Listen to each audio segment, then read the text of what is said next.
ce qui se passe réellement dans le monde spirituel après la mort, le jugement de l'âme.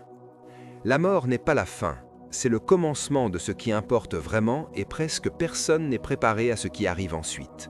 La Bible révèle des vérités spirituelles qui contredisent tout ce que beaucoup de gens croient au sujet du ciel, de l'enfer et du destin éternel.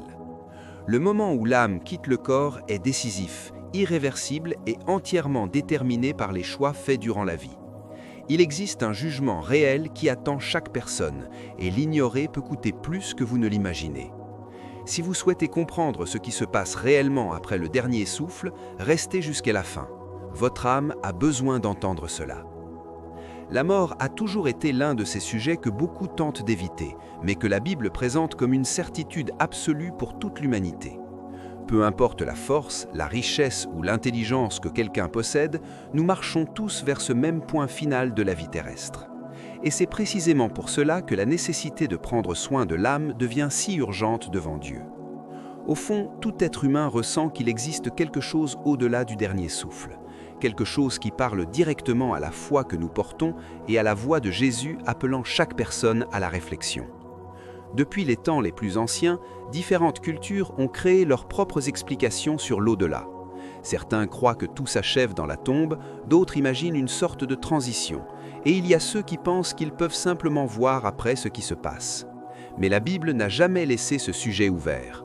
Dans Hébreux 9, verset 27, il est écrit « Il est réservé aux hommes de mourir une seule fois, après quoi vient le jugement ». C'est comme si Dieu voulait nous rappeler que la vie est brève, mais que ses conséquences sont éternelles, et que l'âme, ce bien si précieux, ne peut pas être traitée comme secondaire. La vérité est que beaucoup vivent comme si le corps était la seule partie importante de l'existence. On soigne l'apparence, on protège la santé, on court après l'argent, et tout cela a sa valeur, bien sûr. Mais Jésus a toujours dirigé notre regard vers ce qui ne se voit pas, l'âme. Il a lui-même dit dans Matthieu 16, verset 26, « Que servira-t-il à un homme de gagner le monde entier s'il perd son âme ?» Cette phrase résonne comme un avertissement plein d'amour, rappelant que Dieu valorise ce qui demeure lorsque la matière ne répond plus. Et c'est précisément là que commence l'appel silencieux mais profond que Dieu adresse à chaque personne. La mort est inévitable, mais elle n'est pas la fin, elle est un passage, et celui qui comprend cela commence à voir la vie autrement. Il ne s'agit pas de peur, mais de préparation, pas de désespoir, mais de sagesse spirituelle. Si votre âme a une valeur éternelle pour Dieu, il est peut-être temps de commencer à la considérer comme votre plus grand trésor. Depuis les premiers chapitres de la Bible, Dieu montre clairement que le corps humain a été formé de la poussière de la terre. Dans Genèse 3, verset 19, le Seigneur dit « Tu es poussière et tu retourneras à la poussière ». Autrement dit, le corps, cette partie visible et fragile, a un destin défini après la mort. Il se défait, se désintègre, retourne à l'état initial créé par Dieu. Mais cela ne représente pas la fin de l'existence humaine, seulement la fin de sa partie matérielle. La foi nous aide à percevoir que la vie est bien plus grande que ce que nous pouvons toucher. Ecclésiaste 12 apporte l'une des descriptions les plus fortes et poétiques à ce sujet. Le texte dit que lorsque le moment final arrive, la poussière retourne à la terre d'où elle venait et l'esprit retourne à Dieu qui l'a donné. Ecclésiaste 12, verset 7. Autrement dit, l'esprit, ce qui nous relie directement au souffle divin, retourne au Créateur. Jésus a confirmé cette réalité en disant que Dieu est le Père des esprits, Hébreux 12, verset 9, montrant que rien n'échappe à son domaine souverain. Mais cela révèle quelque chose de profond. Après la mort, certaines choses ne peuvent plus être changées. La question la plus lourde toutefois concerne l'âme. Le corps retourne à la poussière, l'esprit retourne à Dieu. Mais l'âme, qui symbolise la conscience, l'identité et les décisions, suit le destin choisi tout au long de la vie. La Bible affirme clairement que l'âme est définie par les choix spirituels faits tant qu'il y a de souffle. Josué déclara « Choisissez aujourd'hui qui vous voulez servir ». Josué 24, verset 15. Montrant que l'éternité se construit quotidiennement, décision après décision. C'est ni automatique, ni hérité, c'est choisi. Et c'est précisément cette vérité que beaucoup évitent d'affronter. L'âme ne suit pas un chemin neutre, elle est conduite vers le destin correspondant à la vie menée devant Dieu. Cela signifie que chaque geste, chaque acte de foi et chaque réponse à l'appel de Jésus façonnent l'éternité. Peut-être percevez-vous en ce moment même qu'il est temps de regarder en vous-même et de comprendre la valeur de cette responsabilité. Car lorsque la mort arrive, la seule chose qui demeure devant le Seigneur, c'est ce que vous avez décidé avec votre âme. Lorsque la Bible décrit l'Éden, elle montre un lieu parfait où l'homme vivait en pleine communion avec Dieu. L'âme humaine était entièrement livrée au Créateur sans interférence ni conflit. Mais tout a changé lorsque Adam et Ève décidèrent de désobéir. Dans Genèse 3, nous voyons le moment où le péché entre dans le monde et l'âme cesse d'être exclusivement orientée vers Dieu pour devenir un terrain de bataille spirituelle. Ce n'était pas seulement un fruit interdit, c'était la rupture de l'harmonie entre le ciel et la terre. Avec la chute, l'humanité passa à vivre sous l'influence des ténèbres. L'apôtre Paul affirme que Satan est devenu le dieu de ce siècle. 2 Corinthiens 4, verset 4. Aveuglant l'entendement des gens pour les éloigner de la lumière de Christ. Cela signifie que depuis l'Éden, l'âme est devenue la cible d'une dispute intense. Dieu appelle, instruit, corrige et aime. Mais l'ennemi tente de tromper, séduire et détruire. Jésus a dit que le voleur ne vient que pour voler, égorger et détruire. Jean 10, verset 10. Cette réalité montre que l'être humain ne vit pas dans un terrain neutre. La chute a également apporté la perte de la sensibilité spirituelle. Adam et Ève, qui auparavant entendaient la voix de Dieu avec clarté, se cachaient désormais par peur. Genèse 3, versets 8 à 10. C'est l'effet direct du péché. Il confond, déforme et éloigne. Et au fil des générations, cette bataille pour l'âme s'est intensifiée. La Bible montre comment l'humanité s'est inclinée vers le mal, révélant la profondeur de la blessure spirituelle ouverte ce jour-là dans le jardin. Mais en observant cette histoire, nous percevons quelque chose d'important. Même devant la chute, Dieu n'a jamais abandonné l'âme humaine. La dispute existe, l'ennemi agit. Les ténèbres tentent de dominer, mais le Seigneur continue d'appeler, de sauver et de restaurer ceux qui répondent à son amour. Peut-être percevez-vous qu'il existe encore des zones de votre vie où cette bataille est présente, et c'est justement là que Dieu désire agir avec puissance et grâce. Lorsque le péché entra dans l'Éden, Dieu ne fut ni surpris ni sans réponse. Dans ce même chapitre de la chute, Genèse 3, verset 15, révèle la première annonce du plan de salut, annonçant Christ comme celui qui écraserait la tête du serpent. La Bible nous montre que l'amour du Seigneur ne recula pas devant l'erreur humaine. Bien au contraire, il initia un processus de restauration qui culminerait avec la venue de Jésus. Cela révèle combien Dieu valorise l'âme, même lorsqu'elle est blessée, perdue ou éloignée. Tout au long de l'Ancien Testament, nous voyons Dieu préparer le chemin. Les prophètes annoncèrent, les prêtres préfigurèrent, les sacrifices symbolisèrent ce que seul Christ pouvait accomplir pleinement. Lorsque Jésus vint enfin, il déclara « Le Fils de l'homme est venu chercher et sauver ce qui était perdu ». Luc 19, verset 10. Cela signifie que la restauration de l'âme n'est pas une œuvre humaine, ni le résultat d'un effort personnel, mais le fruit de la grâce divine. Par la foi, la repentance et l'obéissance, ce que les ténèbres avaient pris redevient propriété exclusive du Seigneur. La croix est le point central de ce plan. Là, Jésus a versé son sang pour briser la domination de l'ennemi sur l'âme.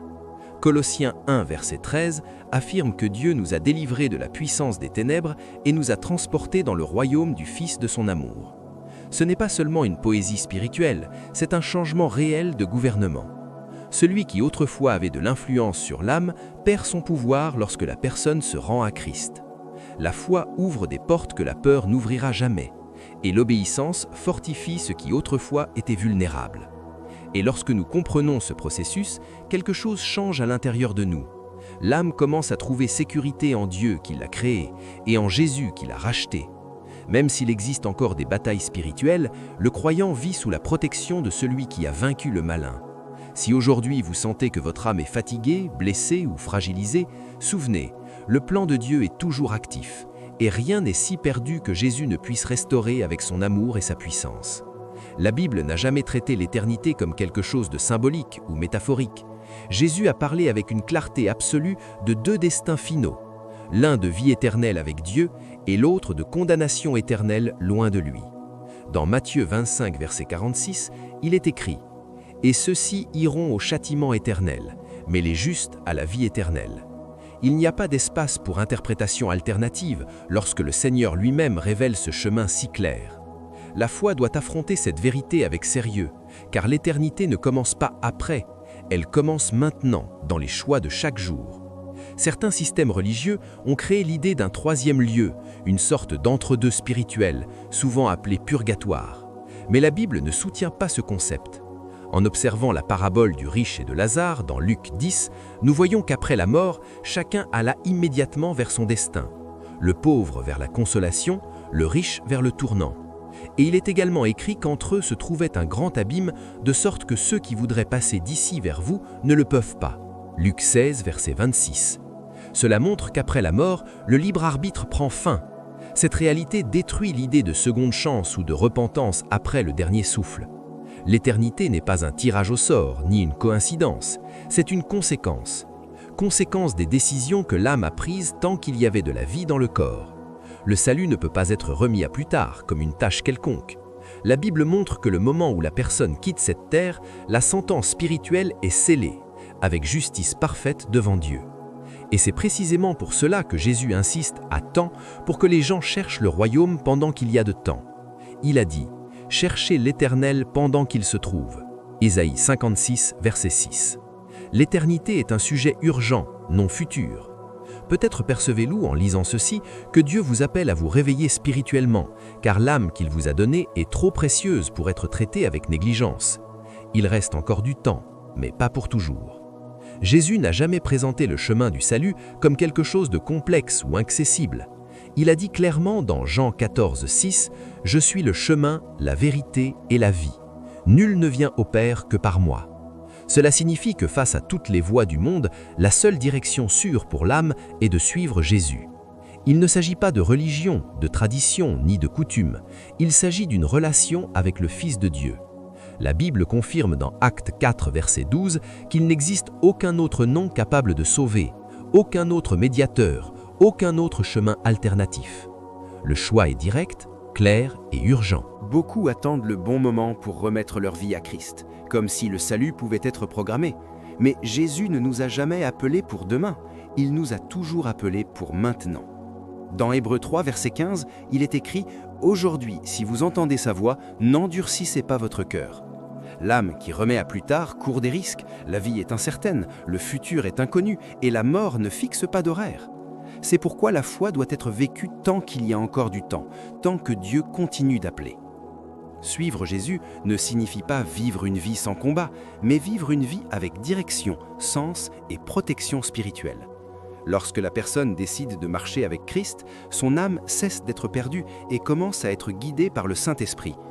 Romains 8, verset 14 dit « Car tous ceux qui sont conduits par l'Esprit de Dieu sont fils de Dieu ».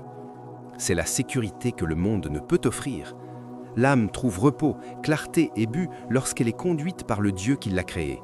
Et peut-être percevez-vous qu'après tout ce que vous avez appris jusqu'ici, votre âme est appelée à un nouveau commencement. La décision la plus importante de la vie n'est ni la carrière, ni le mariage, ni les projets. C'est choisir qui sera le Seigneur de votre éternité. Si le Saint-Esprit vous parle, ne l'ignorez pas. Cherchez Jésus, donnez-vous à lui et permettez au salut de transformer tout autour de vous. La foi n'attend pas, elle agit.